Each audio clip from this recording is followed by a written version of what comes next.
हर ही ओम नमः शिवाय ओम नमः शिवाय ओम श्री भद्रकाली समेत वीरभद्र स्वामिनि नमो नमः मातृ पितृभ्यो नमः आचार्य अतिथिभ्यो नमः श्रीमाता ललिता त्रिपुर सुंदरये नमो नमः।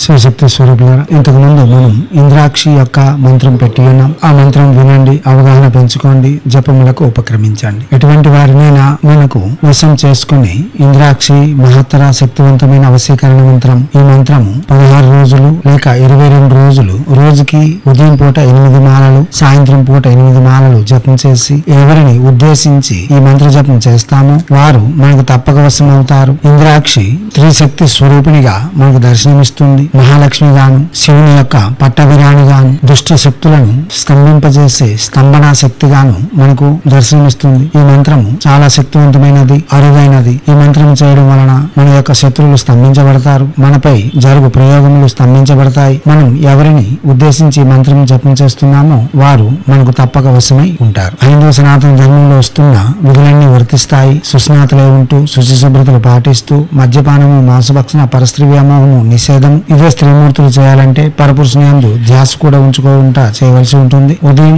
సాయంత్రం అనగా తొలి సంధ్య మరు సంధ్య దేవతకు పూజిస్తూ పీఠమును అమర్చి శక్తి కొలది షోడశోపచార పూజ, పంచ పూజలు చేస్తూ ఈ మంత్ర జపం చేయడం వలన విశేషమైన ఫలితములు ఇవ్వగలదు. నిగూఢమైన రహస్యవంతమైన శక్తులను ప్రసాదించి మన మనస్కామ్యములను తీర్చేందుకు ఇంద్రాక్షి ప్రథమ వరుసలో ఉంటుంది. దివాత్మ స్వరూపులారా, ప్రసంగములను వినండి, అవగాహన పెంచుకోండి, జపములకు ఉపక్రమించండి. ఇప్పుడు ఇంద్రాక్షి వశీకరణ మంత్రము. మంత్రము: ఓం నమో భగవత్యై ఇంద్రాక్షై మహాలక్ష్మ్యై సర్వజన వశంకర్యై సర్వదుష్ట గ్రహ స్తంభిన్యై స్వాహ. మంత్రం మరోసారి: ఓం నమో భగవత్యై ఇంద్రాక్షై మహాలక్ష్మ్యై సర్వజన వశంకర్యై సర్వదుష్ట గ్రహ స్తంభిన్యై స్వాహ. మంత్రం మరోసారి: ఓం నమో భగవత్యై ఇంద్రాక్షై మహాలక్ష్మ్యై సర్వజన వశంకర్యై సర్వదుష్ట గ్రహ స్తంభిన్యై స్వాహ.